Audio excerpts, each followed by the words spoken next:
안녕하세요. 제도권 주식 분석입니다. 너무나 뻔한 얘기라서 흘려들으실 수 있겠지만 장기적으로 안전하게 자산을 운영한다라는 측면에서 7대3 얘기를 오늘 할 거거든요. 생존의 룰이라고 생각해 주십시오. 메인 ETF가 7이다라고 하는 것은 우리가 보통 스파이나 QQQ로 생각하기 좋겠지만 제가 생각하기에는 메인으로 가져가기는 어렵다. 성장 자산으로 30% 들어가는 것에 대해서는 두 가지로 또 구분이 될 수 있거든요.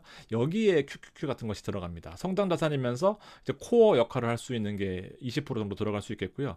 나머지 10%가 이 엣지 자산이라고 하는 것들, 말 그대로 빵이 될 수도 있거든요. 근데 장기적으로 가져갔을 때 10배, 100배 더 이상까지도 추구할 수 있는 자산으로 10% 정도를 운영하게 되면은 여기에서 말 그대로 없어도 되는 자산이지만 이게 크게 수익이 나는 오늘 포인트를 뒤에 보여드릴 겁니다. 메인 ETF 같은 경우에는 기본적으로 최근 트렌드를 살펴보면은 이런 것들이 될 것 같아요. 자산이 일정 부분 넘어가게 되면은 결국 세금을 신경 쓸 수밖에 없단 말이죠. 그러면서 코덱스 금융 고배당 혹은 코덱스 200 타겟 위클리 같은 것들은 국내 자산들을 투자하면서 대부분의 배당이나 매각 차익이 비과세 되는 혜택이 있으면서 실제로 현금 흐름도 연간 10%가 넘어가면서 월에 일정 생활비까지도 추구할 수 있는 그런 컨셉입니다. 가격적인 측면에서도 메리트가 있어요. 이런 것들을 메인 포트폴리오에 가져가면 좋을 것 같다라는 생각이고요. 저처럼 슈드 혹은 이 배당 측면에서 진짜 자산을 좀 지켜야 되는 포인트에서 7로 가져가면은 일정한 또 그 사이클이 맞는다라고 하면은 그동안 아주 지겨웠던 흐름에서 사이클이 맞아가면서 또 이 퀀텀 점프하는 그런 때가 있거든요. 보통은 기술주들이 하락하거나 아니면 시장 전반에서 하락할 때 이렇게 배당 자산들이 올라오는 경우들이 많거든요. 좀 장기적으로 지겹지만 또 때가 되면 이렇게 올라와 주는 겁니다. 또 많이 빠지는 때는 기술주가 올라오는 때거든요. 그래서 이 7대3의 비중을 잘 유지하게 되면은 어느 한 군데 소외되지 않게 자산을 안전하게 운용할 수 있다라는 측면에서 이런 메인 자산들을 살펴볼 필요가 있다라는 겁니다. 배당 자체가 높거든요. 그래서 망하지 않는 기업들로 구성이 되어 있다 보니까 여기서 미국 주수 일부 편입하거나 빅테크나 기술주들을 중심으로 하는 ETF를 추가하게 되면은 전반적으로 자산의 안정적인 측면에서 혹은 성장적인 측면에서 소외되지 않겠다라는 측면을 한번 살펴볼 필요가 있습니다. 이런 것들을 한꺼번에 해주는 것들이 이제 키움 같은 컨셉이거든요. 최근 한국 고배당과 미국 AI 테크를 같이 가져가는 컨셉인데 워낙 인기가 없어요. 그래서 제가 실제로 매수하면서 여러분들께 이렇게 자산 운용하는 거다라고 보여드리고 있는데 보면 한타 같은 것들, 그다음에 DB손해보험이나 이런 대형주들 위주로 배당 성향이 높은 기업들에 들어가면서 또 기술주가 오를 때 이런 것들은 아무래도 소외받기 마련이란 말이죠. 30%의 비중으로도 충분히 수익을 낼 수 있는 엔비디아나 브로드컴, 아마존, 구글 이런 것들 들어가 있거든요. 그래서 또 사이클이 맞으면 올라가지만 빠진다라고 하더라도 배당이 3%, 4% 기본적으로 깔려 있으니까 자산을 안전하게 운영하는 측면에서는 이런 것들이 70% 정도 비중을 차지하면 좋겠다라는 거죠. 지금 중간 정리를 해드리면 결국 두 가지거든요. 첫 번째는 자산 전반적으로 구멍을 메꾸는 작업을 해야 됩니다.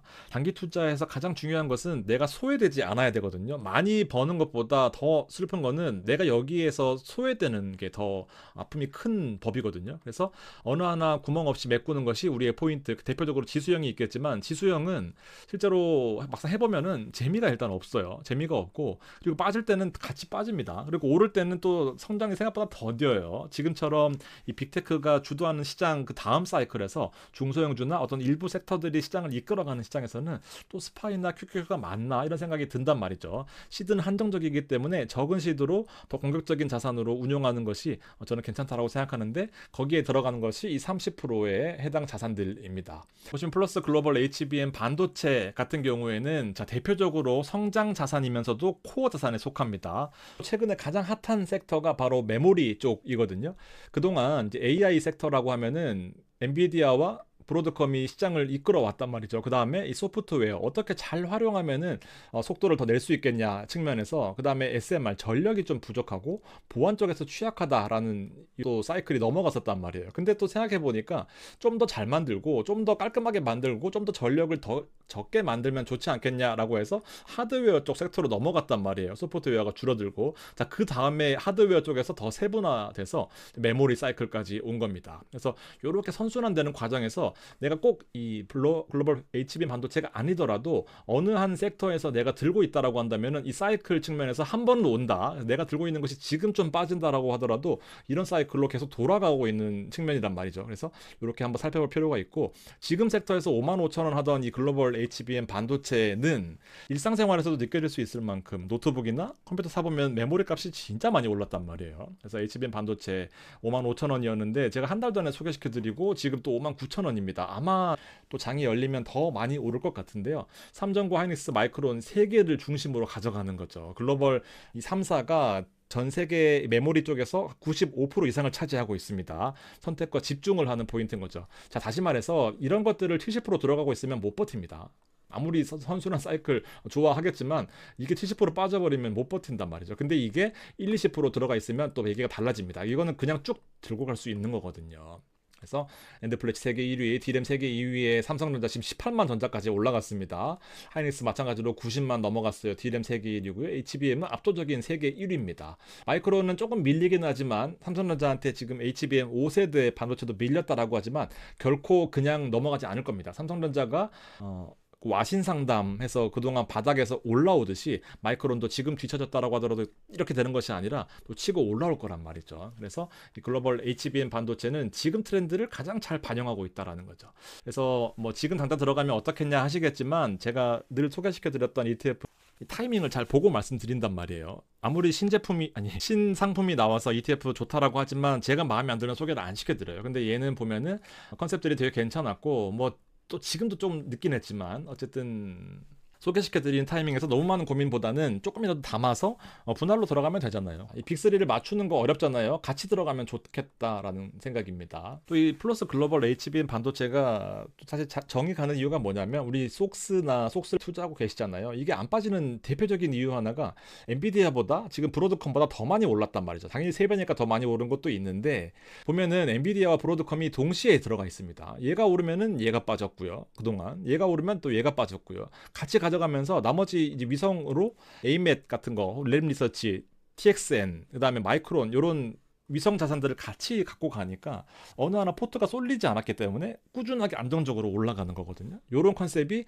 바로 플러스 글로벌 HBM 반도체의 어떤 선택과 집중 포인트다라고 생각이 됩니다. 그래서 70% 가져가면 힘들지만 1, 20%로 큰 수익을 낼 수 있는 포인트는 분명히 있는 거죠. 한 달 동안 28%나 올랐거든요. 70%로 오르면 더 좋은 건 맞습니다만 이거는 나한테는 웬만해서는 잘 안 오는 행운이거든요. 지금 트렌드를 살펴보면은 엔비디아는 계속해서 올라가고 있고 이 엔비디아 올라가려면 결국 메모리 꼭 필요하거든요. HBM4 5세대도 필요하다. 삼성전자 자신감이 올라오고 있는데 또 마이크론이 올라갈지 하이닉스가 올라갈지 고민할 필요가 없다라는 거죠. 두 번째 또 이게 아마 인사이트에 좀 도움이 되실 것 같은데요. 자 보세요. 우주항공 자존심 플러스 우주항공 얘는 두 가지거든요. 빵이 될 수도 있습니다. 뭐 우주항공 우주로 날아가다 다 죽으면 빵이잖아요. 근데 이게 이렇게 100%씩 난다는 거죠. 지금 60%였거든요. 이때 소개시켜드리고 계속 소개시켜드리고 있었는데 이게 지금 100%가 넘어갔어요. 비중 보면은 10% 들어가 있습니다. 1,000만 원, 10% 들어가 있어요. 근데 이게 2,000만 원 된 거거든요. 이렇게 되면은 그냥 들고 있을 수 있는 거죠.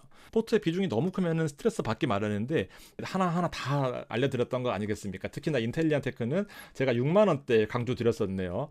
어쨌든 위로 올라가서 위성 통신이 가장 중요한 포인트다. 나머지는 왜냐하면 기술적으로 막 그렇게 우리나라가 독보적이다라고 보긴 좀 어렵단 말이죠. 근데 보면은 인텔리안 테크가 정보통신 인프라 위에 올라가서 지금 스페이스 X 같은 그런 역할을 하는 거거든요.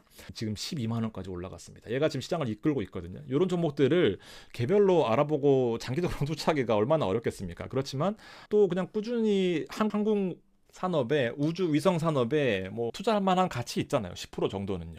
이렇게 위성 자산으로 프로씩 꾸준하게 들고 가면은 이런 것들이 있는데 이거는 제가 소개시켜드린 ETF들 중에서 여러분들이 선택하시면 될 것 같다라는 생각이에요. 저는 개인적으로 로봇 휴머노이드도 또 중요한 축을 담당할 수 있을 것 같거든요. 근데 메인이 돼버리면 장기적으로 갖고 가기가 어렵잖아요. 그래서 1, 20% 내에서 투자를 하시는 거죠. 물론 여러분들의 연세나 나이나 혹은 시드나 아니면 자산을 운영해야 되는지 아니면 또 굴려야 되는지 또 모아야 되는지 또 상황이 다르긴 하지만 큰 틀에서 보면은 좀 비중 조절은 할 필요가 있다라는 생각입니다. 그래서 변동성이 기본적으로 높은 것들이기 때문에 못 버텨요. 결론은 장기 인사이트가 답이 아닙니다. 비중 조절이에요. 비중이 10%면 버틸 수 있거든요. 70%는 못 버팁니다. 그래서 어느 하나 몰빵하지 마세요. 제가 미쳤다고 슈드에 2억을 담았겠습니까? 그런 포인트는 해보면 알아요. 지금 시장이 너무 좋잖아요. 좀 못 오르면 바보 같고 슈드 투자하고 있으면 멍청해 보이잖아요. 또 이럴 때가 오거든요, 여러분들. 그래서 70대 30 이거는 생존의 법칙이다라고 생각하시고요. 꼭 지켜가세요. 그래서 매수하고 또 빠지면 또 뭐야, 또 빠지면 뭐 이렇게 욕하시고 결국 스파이다. 스파이 답 아닙니다. 또 다시 또 스파이는 못 가는데 딴 거 올라가면 또 다시 반복하는 거거든요. 이렇게 하지 마시고요. 이런 엣지 자산은 특히나 이 기준이 중요합니다. 3.2% 빠지면 매수하는 거예요. 한 번에 들어가지 마시고요. 이 변동성을 다스릴 수 있는 거는 여러분들의 감도 아니고 누구의 조언도 아닙니다. 그냥 통계인 거예요. 이렇게 정규분포를 가정했을 때 가장 많은 범위에서 움직이는 게 결국 1일 표준 편차거든요. 이거 벗어나면 매수하면 되는 거예요. 이거 빠졌을 때는 어떤 특별한 이슈거나 아니면 평균적인 하락폭을 벗어난 구간이니까 이게 3.2%다라고 생각하시면 됩니다. 그래서 분할 매수하시고 또 장기적으로 가져가시려면은 또 많이 빠졌다 그러면은 사야 되니까 이렇게 가져가시는 것을 한번 고민해 보세요. 되게 어려운 건 아니거든요. 어려운 건 아닌데 아마 제가 말씀드리는 것이 100% 와닿지는 않겠지만 어느 정도 감은 좀 있겠다. 그래서 좀 자산을 안전하게 불려가라라고 이렇게 맨날 피해를 토하는데 뭔가 이유가 있겠지라고 생각하시면서 지금 시장에 너무 이렇게 취하지 마세요. 이런 시장 영원하지 않고요. 저는 지금 14년째 업계에 몸 담고 있고 지금 은퇴했지만 이렇게 오르는 장은 전 처음 봤습니다. 그때를 대비해야 됩니다. 참고하시고요. 고맙습니다.